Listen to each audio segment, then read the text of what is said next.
పాకిస్తాన్ ఒంటరైంది. భారత్ చేస్తున్న భీకర యుద్ధంలో ఆ దేశానికి సహకరించే నాదుడే కరువయ్యాడు. తమకు ఏ సంబంధము లేదని అమెరికా అంటూ ఉంటే చైనా మాత్రం ఆచితూచి వ్యవహరిస్తోంది. భారత్తో పెట్టుకుంటే ఇబ్బందులు పడతామని గ్రహించిన డ్రాగన్ ఈ యుద్ధంలో మాటలకే పరిమితమవుతోంది. ఇక ప్రపంచ దేశాలని పహల్గాం ఉగ్రవాద దాడికి ప్రతీకారం తీర్చుకునేందుకు, ఉగ్రవాదులపై చర్యలు తీసుకునేందుకు భారత్కు హక్కు ఉందని చాటి చెప్తున్నాయి. ఇరు దేశాల మధ్య రాయబారానికి సౌదీ ముందుకు వచ్చిన జయశంకర్తో భేటీ అయ్యాక ఆ దేశం కూడా సైలెంట్ అయిపోయింది. దీంతో తమకు సహాయం చేసే వారెవరూ లేరని ఆ దేశానికి అర్థమైపోయింది. అందుకే తమను దేవుడే కాపాడాలంటూ పాకిస్తాన్ ఎంపీ తాహిర్ ఇక్బాల్ పార్లమెంట్లో అన్నారు. దీన్ని బట్టి చూస్తూ ఉంటే ఈసారి జరుగుతున్న యుద్ధంలో పాకిస్తాన్ అనాథ అయిపోయింది. మళ్ళీ లొంగుబాటుకు పేపర్లు సిద్ధం చేసుకోవాల్సిన సమయం అయితే ఆసన్నమైంది.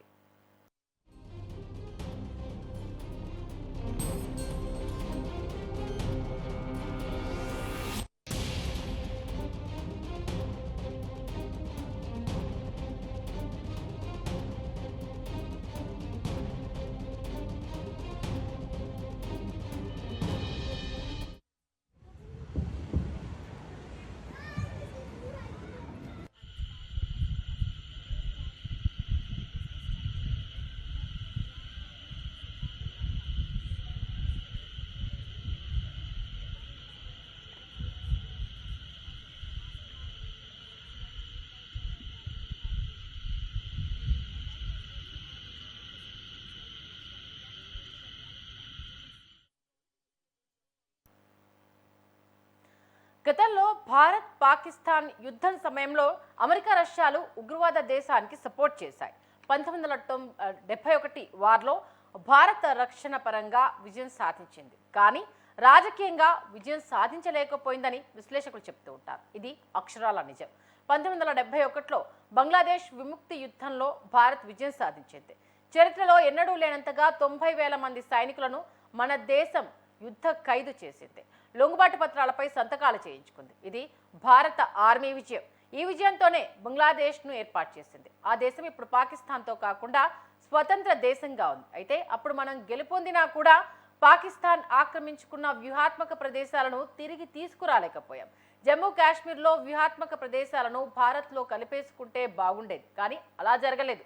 అంతేకాదు, పట్టుబడిన 90,000 మంది పాకిస్తానీ సైనికులను భారత్ విడుదల చేసింది. కానీ మన దేశ సైనికులకు మాత్రం తిరిగి తీసుకురాలేకపోయింది. అదే యుద్ధంలో పట్టుబడిన సైనికులు మాత్రం పాకిస్తాన్ జైలులో మగ్గి చనిపోయారు. దీనికంతటికీ కారణం నాడు ప్రపంచ దేశాలు భారత్పై ఒత్తిడి తీసుకురావడమే. అమెరికా రష్యాలు మన దేశంపై తీవ్రంగా ఒత్తిడి తెచ్చాయి. అగ్రదేశాలన్న అహంకారంతో వ్యవహరించాయి. ఈ దేశాల ఒత్తిడికి తలగ్గిన ఇందిరాగాంధీ మన దేశ ప్రయోజనాలను చూసుకోకుండానే పాకిస్తాన్ను వదిలేసింది.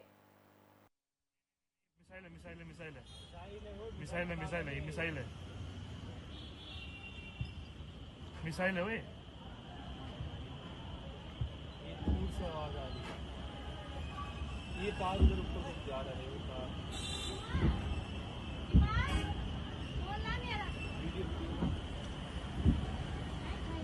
फायरिंग स्टार्ट है भैया। इससे आगे पूरा मिसाइल जा रहा है। हाँ यार गाड़ी का पटाखा नहीं, ये कुछ और है भाई। नहीं मिसाइल है, मिसाइल।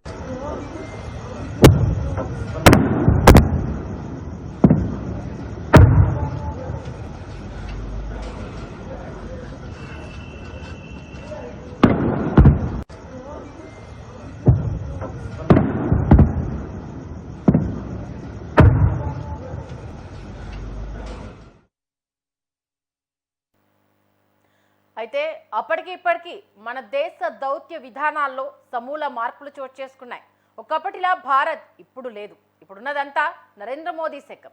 ఈ శకంలో అగ్రదేశాలన్నీ విర్రవీగడానికి కుదరదు. అంతేకాదు, పాకిస్తాన్కు సహాయం చేసినా ఇబ్బందులు తప్పవు. మోదీ హయాంలో భారత దౌత్య విధానంలో సమూల మార్పులు తీసుకొచ్చారు. అప్పటి వరకు ఒక దేశంపై ఆధారపడి ఉండేది మన దేశం. ఎక్కువగా రష్యా వైపే మనం మొగ్గు చూపేవాళ్ళం. పేరుకే అలీన విదేశాంగ విధానమైన దాన్ని పూర్తిగా పాటించలేదు. కానీ ఇప్పుడు అది ఖచ్చితంగా పాటిస్తున్నాం. రష్యా ఉక్రెయిన్ యుద్ధంలో ఇది స్పష్టంగా అర్థమైంది. దీంతో పాటు పాకిస్తాన్ను భారత్ ప్రపంచ దేశాల ముందు ఒంటరి చేసింది. ఒకప్పుడు పాకిస్తాన్కు అమెరికాతో పాటు ఇతర దేశాల నుంచి భారీగా నిధులు అందేవి.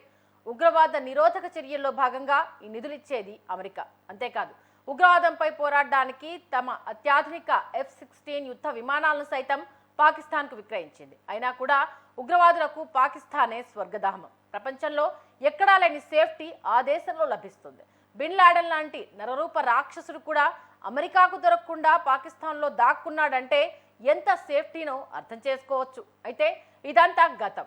ఇప్పుడు అలా చేయడం అస్సలు కుదరదు. నరేంద్ర మోదీ పాకిస్తాన్ను ఒంటరి చేయడంలో విజయం సాధించారు. ఆ దేశం ఉగ్రవాదులకు స్వర్గధామం అని ప్రపంచ దేశాల ముందు ప్రూవ్ చేశారు. అందుకే ఆ దేశానికి సహాయం చేయడానికి ఏ ఒక్క దేశము ముందుకు రావడం లేదు.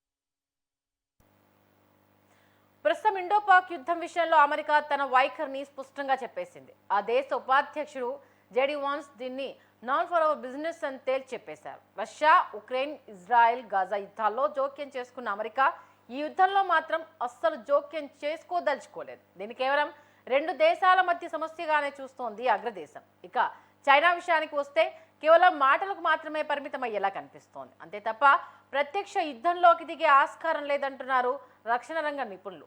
పక్కనే ఉన్న ఆఫ్ఘనిస్తాన్ తాలిబాన్లు కూడా ఉగ్రవాద దేశానికి సపోర్ట్ చేసే అవకాశం లేనట్టుగానే కనిపిస్తోంది. ఆపరేషన్ సింధూర్కు కొన్ని రోజుల ముందే భారత విదేశాంగ ప్రతినిధులు ఆఫ్ఘనిస్తాన్ తాలిబాన్లతో సమావేశమయ్యారు. ఈ సమావేశంలో పాకిస్తాన్కు సపోర్ట్ చేయకుండా ఉండాలని చెప్పినట్లు సమాచారం. ప్రస్తుతానికి ఆ దేశానికి టర్కీ మాత్రమే సహాయం చేస్తోంది.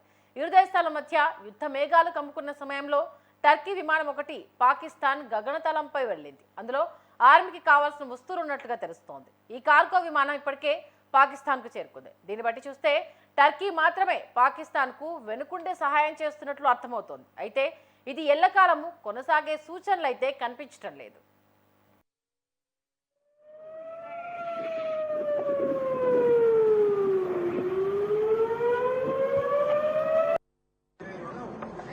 जा देख भैया ए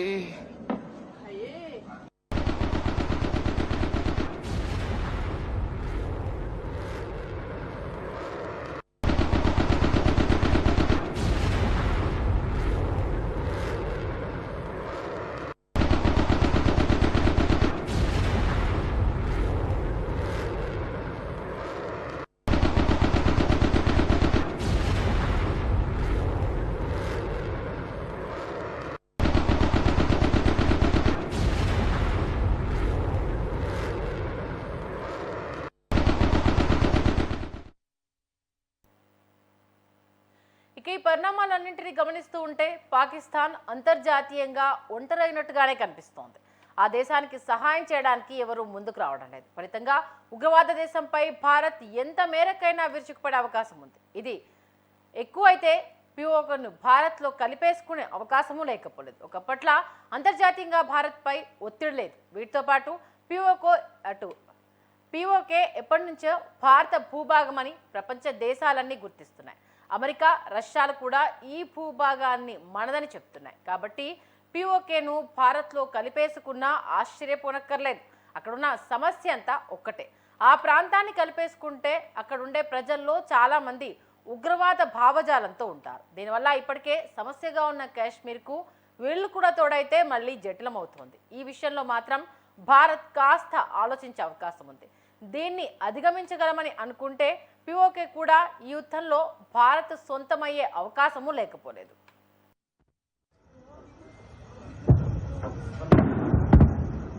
अपने बच्चों को, अपने बुजुर्गों को लेकर अपने घरों को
మొత్తానికి పాకిస్తాన్ ఒంటరైపోయింది. భారత్ చేస్తున్న భీకర యుద్ధంలో ఆ దేశానికి సహకరించే నాదుడే కరువయ్యాడు. అటు పాకిస్తాన్ ప్రజలతో పాటు సెలబ్రిటీలు అలాగే ఎంపీలు ప్రతి ఒక్కరూ ఆవేదన వ్యక్తం చేస్తున్నారు.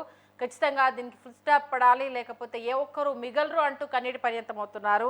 ఇక సెలబ్రిటీల విషయానికి సంబంధించి అయితే లైవ్లోనే న్యూస్ ప్రజెంటర్స్ తిడుతున్నారు. మా వల్ల మీరు బ్రతికారు, సెలబ్రిటీలు అయ్యారు, ఇలాంటి సమయాల్లో ఎందుకు మీరు తెరమీదికి రావట్లేదు, ఇప్పటికి కూడా మీ లైక్లు షేర్ల కోసమే మీరు చూస్తున్నారు తప్పితే యుద్ధానికి సంబంధించి ఎందుకు చొరవ తీసుకోవట్లేదు, ఎందుకు ముందుకు రావట్లేదు అంటూ కూడా నిలదీస్తున్న వైనాలు అయితే క్లియర్ కట్గా కనిపిస్తున్నాయి. మొత్తానికి భారత్తో పెట్టుకుంటే ఎలా ఉంటుంది అన్న విషయాన్ని ప్రధాని మోదీ చాలా క్లియర్ కట్ మెసేజ్ ద్వారా మరొక్కసారి నిరూపించడం జరిగింది. ఎక్కడా ఉపేక్షించేది లేదు, ఎక్కడ తలొగ్గేది లేదు. ఇప్పటికే దానికి సంబంధించి ప్రతి ఒక్క విషయాన్ని ఎప్పటికప్పుడు తెలియజేస్తున్నారు. భారత దెబ్బకు పాక్ ఆర్మీ ఆర్థిక వ్యవస్థ మొత్తం చిన్నాభిన్నమైంది. అప్పు కోసం అర్థిస్తూ ట్వీట్ పెట్టిన విషయం ఇప్పుడు సోషల్ మీడియాలో వైరల్ అవుతోంది. ఇండియన్ ఆర్మీ దెబ్బకు పాకిస్తాన్కు దిమ్మ తిరిగి అయితే బొమ్మ కనబడుతుందని చెప్పాలి. అటు గురువారం ఆ దేశంపై జరిగిన దాడుల్లో స్టాక్ మార్కెట్లు ఒక్కసారిగా కుప్పకూలాయి. తిరిగి అవి ఇప్పట్లో కోలుకునే పరిస్థితిలో కూడా లేదు అంటూ కూడా అక్కడ వాళ్ళు వాపోతున్నారు. సంక్షోభం నుంచి గట్టేందుకు సాయం చేయాలని కోరుతూ ప్రపంచం ముందు పాకిస్తాన్ భిక్షాటన చేస్తోంది. భారత ఆకస్మిక దాడులతో భారీ నష్టాలు వచ్చాయని, అటు పాక్ ఆర్థిక వ్యవస్థ పూర్తిగా చిన్నాభిన్నమైందంటూ ప్రపంచ బ్యాంకును ట్యాగ్ చేస్తూ పాక్ ఆర్థిక వ్యవహారాల విభాగం ఎక్స్ వేదికగా చేసిన పోస్ట్ ప్రపంచవ్యాప్తంగా ప్రస్తుతం సంచలనంగా మారింది. భారత్తో పెట్టుకుంటే తాము అన్ని విధాలుగా నష్టపోయామని తెలిపారు. యుద్ధం తీవ్రతరం అవుతోందని, మా వద్ద ఉన్న నిలువలు అయిపోతున్నాయంటూ కూడా ఎక్స్ వేదికగా ఆర్థిక వ్యవహారాల విభాగం ఎక్స్ వేదికగా పోస్ట్ చేయడం జరిగింది. Government of Pakistan appeals to international అటు partners for more loans after heavy losses infected by enemy. అలాగే మాకు హెల్ప్ చేయండి అంటూ కూడా ఎకనామిక్ అఫైర్స్ డివైజ్ గవర్నమెంట్ నుంచి వాళ్ళు అర్జించడం జరిగింది. National use to remain satisfied అంటూ కూడా వరల్డ్ బ్యాంక్ ట్యాగ్ చేస్తూ పాకిస్తాన్ తమ సాయాన్ని కావాలి అంటూ కూడా కోరడం జరిగింది. ఉద్రిక్తతను తగ్గించడంలో భాగంగా అటు అంతర్జాతీయ భాగస్వాములు తమకు సహకారం అందించాలని కూడా ఆ ట్వీట్లో పేర్కొన్నారు. అయితే ప్రపంచవ్యాప్తంగా అప్పులు తీసుకున్న పాకిస్తాన్ భారత్తో యుద్ధంతో తలపడేందుకైతే యోచిస్తుంది అనేది క్లియర్ కట్గా తెలుస్తోంది. ఇక యుద్ధం ముందుకు తీసుకెళ్లాలి అని అంటే డబ్బులు కావాలి కాబట్టి ఇప్పుడు స్టాక్ మార్కెట్లు పుంజుకునే పరిస్థితి లేదు కాబట్టి అప్పు ఇవ్వండి మహాప్రభు అంటూ కూడా అర్జిస్తున్న వైనాన్ని మనం చూస్తున్నాము. అటు పేదరిక నిర్మూలన పేరుతో రుణాలు తీసుకొని ఉగ్రవాదానికి పాకు నిధులు మళ్లించింది. ఇప్పుడు ఆ పాపమే శాపంగా మారిందన్నది క్లియర్ కట్గా తెలుస్తోంది. ఇటు ఐఎంఎఫ్ సమావేశంలో $1.30 బిలియన్ బెయిల్అవుట్ పై నిర్ణయం తీసుకోనున్నారట. ఉగ్రవాదాన్ని ప్రోత్సహించే దేశాలకు ఎట్టి పరిస్థితుల్లో నిధులు ఇవ్వద్దని భారత్ ఇప్పటికే తన వాయిస్ వినిపించిన నేపథ్యంలో తమ వంతు ప్రయత్నాలు పాకిస్తాన్ చేస్తుందన్నది క్లియర్ కట్గా తెలుస్తోంది. ఈ నేపథ్యంలో వరల్డ్ బ్యాంక్ను ట్యాగ్ చేస్తూ ఆదుకోండి మహాప్రభు అంటూ కూడా అటు ఆర్థిక వ్యవహారాల విభాగం ఎక్స్ వేదికగా ప్రపంచ బ్యాంకును ట్యాగ్ చేసింది. దీన్ని బట్టి అర్థమవుతోంది ప్రస్తుతం పాక్ పరిస్థితి ఏ విధంగా ఉంది అనేది.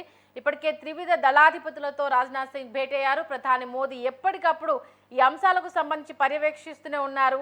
పాక్ భూభాగంలోకి వెళ్లి భారత్ ఆపరేషన్ సింధూర్ చేపట్టిన సరిహద్దు ప్రాంతాల్లో ఇంకా కాల్పుల మోత మోగుతూనే ఉంది.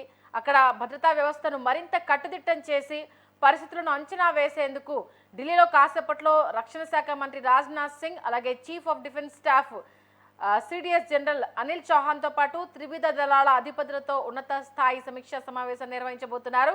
ఈ భేటీలో భాగంగా భారత సైనిక స్థావరాల లక్ష్యంగా చేసుకొని పాకిస్తాన్ దాడులు చేస్తున్న నేపథ్యంలో భద్రత విషయంలో మరింత కట్టుదిట్టం చేసే అంశాలకు సంబంధించి ఎలా ముందుకు వెళ్ళాలి అన్న విషయాలకు సంబంధించి మరి కాసేపట్లో చర్చించబోతున్నారు. ఒడిశాలోని కీలకమైన రక్షణ స్థావరాలపైన అటు చాందీపూర్లోని రక్షణ పరిశోధన అభివృద్ధి సంస్థ డిఆర్డీఓ చుట్టూ హై సెక్యూరిటీని కూడా ఏర్పాటు చేసేందుకు సమీక్షించబోతున్నారు. అదేవిధంగా అటు పాకిస్తాన్ షెల్లింగ్ సరిహద్దుల్లో ఉద్రిక్త పరిస్థితులపై రాజ్నాథ్ ఆరా తీస్తున్నట్టుగా కూడా తెలుస్తోంది.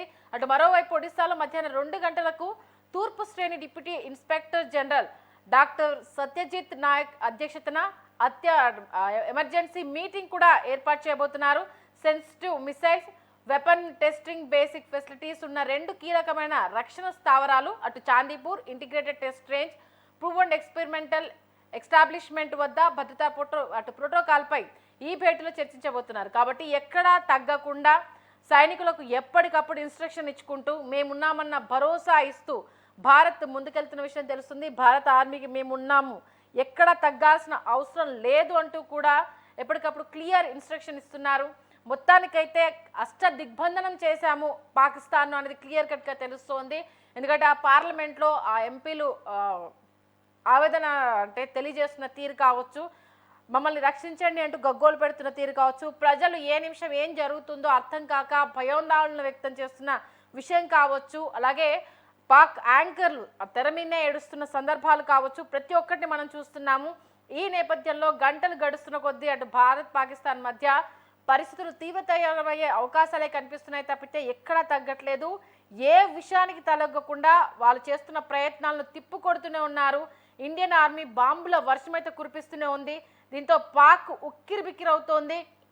ఎంత అర్జిస్తున్నా ప్రపంచ దేశాల నుంచి సపోర్ట్ రాకపోవడము, ఇది నన్ ఆఫ్ అవర్ బిజినెస్ అంటూ కూడా అమెరికా చెప్పడంతో దీనికి సంబంధించి ఎలాంటి సహాయ సహకారాలు అందించము అంటూ కూడా ప్రతి ఒక్క దేశం క్లియర్ కట్గా చెప్పడం, ఒక డ్రాగన్ కంట్రీకి సంబంధించి ఆ కుటిల బుద్ధి ఎలా ఉంటుందనేది తెలుసు. కాబట్టి అంటే ఇంటర్నల్గా అంటే బయట వెపన్స్ సహాయం చేయకపోయినా చేస్తాము అన్న కుటిల ప్రేమను చూపిస్తూ ఇంకా కూడా నమ్మించే ప్రయత్నాలు చేస్తున్న విషయం అయితే క్లియర్ కట్గా తెలుస్తుంది. మొత్తం 50 డ్రోన్లను కూల్చివేయడం జరిగింది. పాక్ కాల్పుల విరమణ ఒప్పందాన్ని అయితే పూర్తిగా విస్మరించింది. అంటే ఎన్ని కంచెలు దాటాలో అన్ని కంచెల్ని పాక్ దాటేసిందన్న విషయం అయితే చాలా క్లియర్ కట్గా తెలుస్తుంది. జమ్మూ కాశ్మీర్లోని పౌరులు మిలిటరీ వాహనాల లక్ష్యంగా దాడులకు దిగింది. ఇక్కడ ఎల్ఓసి వెంట గురువారం రాత్రి పాక్కు చెందిన 50 డ్రోన్లను భారత్ కూల్చేసింది. ఎక్కడా తగ్గకుండా ఎప్పటికప్పుడు ధీటుగా సమాధానం చెప్తూనే ఉంది. రాజస్థాన్, గుజరాత్, పంజాబ్కి సంబంధించి సరిహద్దుల్లో భద్రతను కూడా అలర్ట్ చేసింది. కట్టుదిట్టమైన ఏర్పాట్లు చేయడం జరిగింది. మిగతా రాష్ట్రాలకు కూడా అలర్ట్ను పంపించడం జరిగింది. ఎక్కడా ఎలాంటి అశ్రద్ధ ఉండొద్దు, ఎలాంటి నిర్లక్ష్యం వహించొద్దు అంటూ కూడా చాలా క్లియర్గా చెప్పడం జరిగింది. ఉదంపూర్, సాంబా, జమ్మూ, అగ్నూర్, నగ్రోటా, పఠాన్కోట్ ప్రాంతాల్లో వీటిని కూల్చేయడం జరిగింది. L-70 గన్స్, ZU-23mm అధునాతన ఆయుధాలతో డ్రోన్లను భారత్ అయితే నాశనం చేయడం జరిగింది. ఇక ఈ అంశానికి సంబంధించి అటు పాకిస్తాన్ దాడులపై Indian army social media platform X వేదికగా ఒక ట్వీట్ను కూడా చేసింది. పాకిస్తాన్ సాయుధ దళాలు 2025 మే 8-9 తేదీల మధ్య రాత్రి మొత్తం పశ్చిమ సరిహద్దు వెంబడి డ్రోన్లు, ఇతర మందుగుండు సామాగ్రిని ఉపయోగించి అనేక దాడులు ప్రారంభించాయి. జమ్మూ కాశ్మీర్లోని నియంత్రణ రేఖ వెంబడి పాక్ దళాలు కూడా అనేక కాల్పుల విరమణను ఉల్లంఘించింది. అప్రమత్తమైన భద్రతా దళాలు పాక్ డ్రోన్ దాడులను సమర్థవంతంగా తిప్పికొట్టింది. అదేవిధంగా సరిహద్దు వెంటకుండా ఎదురు కాల్పుతో సరైన సమాధానం ఇచ్చాము అంటూ కూడా ఎక్స్పర్ట్గా ట్వీట్ చేయడం జరిగింది. మొత్తానికి ఎప్పుడు ఏం జరుగుతుందో అన్న టెన్షన్లో పాకిస్తాన్ ఉంది అని చెప్పడం ప్రస్తుతం మనకు స్పష్టంగా కనిపిస్తుంది. అన్నమో రామచంద్ర అంటూ మిగతా దేశాలను వేడుకునే ప్రయత్నం చేస్తున్నా ఎక్కడా ఎలాంటి సహకారం అందకపోవడం అనేది ఇక్కడ క్లియర్ కట్గా తెలుస్తుంది. ఈ నేపథ్యంలో జమ్మూ కాశ్మీర్లో 2 రోజుల పాటు స్కూళ్లకు బంద్ ప్రకటించడం జరిగింది. ప్రజల్ని అప్రమత్తంగా ఉండాలి అంటూ కూడా ఇప్పటికే భారత ఆర్మీ చెప్పిన విషయం కూడా మనందరికీ తెలిసిందే. ఎలా అంటే సామాన్య పౌరులకు ఇబ్బంది కలగకూడదు, ఎవరు ప్రాణాలు కోల్పోకూడదు అంటూ కూడా చాలా పగడ్బందీ ఏర్పాట్లు, కట్టుదిట్టమైన భద్రతను అయితే చేయడం జరిగింది. సేఫ్టీ నేపథ్యంలోనే చాలా నిర్ణయాలు తీసుకుంటున్నాము, సహకరించాలంటూ కూడా వేడుకోవడం జరుగుతోంది.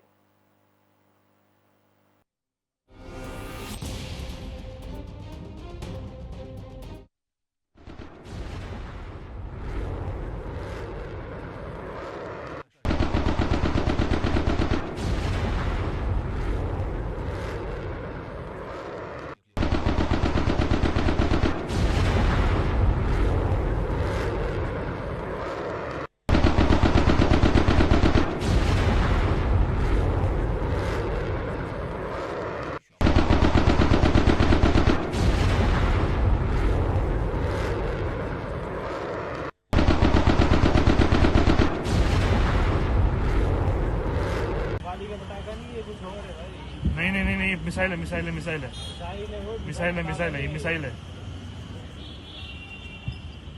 मिसाइल है वो। ये दूर से आवाज आ रही है, ये कार उधर ऊपर तक जा रहा है, वो कार वीडियो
మొత్తానికి పాకిస్తాన్ అయితే ఒంటరైపోయింది. భారత్ చేస్తున్న భీకర యుద్ధంలో ఆ దేశానికి సహకరించడానికైతే ఎవరు ముందుకు రావట్లేదు. దానికి సంబంధించి సక్సెస్ఫుల్ గా అటు ఆపరేషన్ సింధూర్ సక్సెస్ అవ్వడంతో మిగతా ప్రపంచ దేశంలోనే ఉన్న అన్ని దేశాలు భారత్ వైపు చూస్తున్నాయి, భారత్కి సహకారాన్ని అందిస్తున్నాయి. పాక్ వైపు మొగ్గు చూపేందుకు ఏ కోసానా మేము సిద్ధంగా లేము అన్న మెసేజ్ని అయితే చాలా క్లియర్ కట్గా ఇవ్వడం జరిగింది. ఓవరాల్గా అయితే పాక్ ఒంటరైపోయింది, చేసుకున్న పాపానికి ప్రస్తుతం మూల్యం చెల్లించక తప్పదు అన్నట్టుగా ఉంది. ఇక ఆపరేషన్ సింధూర్ విజయవంతంగా చేపట్టాక అటు అమెరికాతో పాటు Israel, France, Italy, Iran, Russia, UAE, Saudi Arabia, Bhutan, Sri Lanka, Afghanistan, Bangladesh, Maldive మొదలైన దేశాలు కూడా భారతదేశానికి బాసటగా నిలబడగా ఐక్యరాజ్య సమితి సంఘటనను ఖండిస్తూ సంయమనం పాటించాల్సిందిగా కోరింది. అయితే ఐక్యరాజ్య సమితి ఉగ్రవాదాన్ని నిర్మించడంలో విఫలమైందని భారత్ అభిప్రాయపడింది.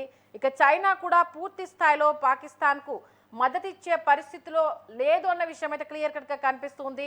ఇదివరకే మనకు పాకిస్తాన్తో దేశంలో 4 సార్లు ఈ యుద్ధ అనుభవం అయితే ఉంది అనేది ఒకసారి చూసుకోవాలి. ఒక్కసారి చరిత్ర పుటల్లోకి వెళ్తే 1948, 1965, అలాగే 1971, 1999లో యుద్ధం చేసిన అనుభవం ఉంది. అయితే గతంలో కన్నా భిన్నంగా పాకిస్తాన్లోని 3 ప్రాంతాల్లోని ఉగ్ర శిబిరాలపై పిఓకేలని ఉగ్ర సైనిక ఆపరేషన్ అనేది ఉగ్ర శిబిరాలపై అయితే చేయడం జరిగింది.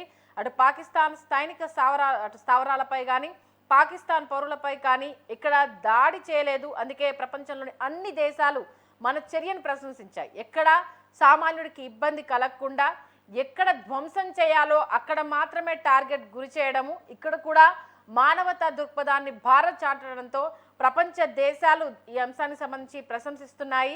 చైనా కూడా భారత చర్య విచారకరమని పేర్కొంది తప్ప వ్యతిరేకించలేదు. అంటే డ్రాగన్ కర్ర విరగకుండా పాము చావకుండా అన్నట్టుగానే వ్యవహరిస్తున్న విషయం అయితే ఇంకా క్లియర్ కట్గా తెలుస్తోంది. ఎందుకంటే భారత్ ఎప్పుడు శాంతినే కోరుకుంటుంది.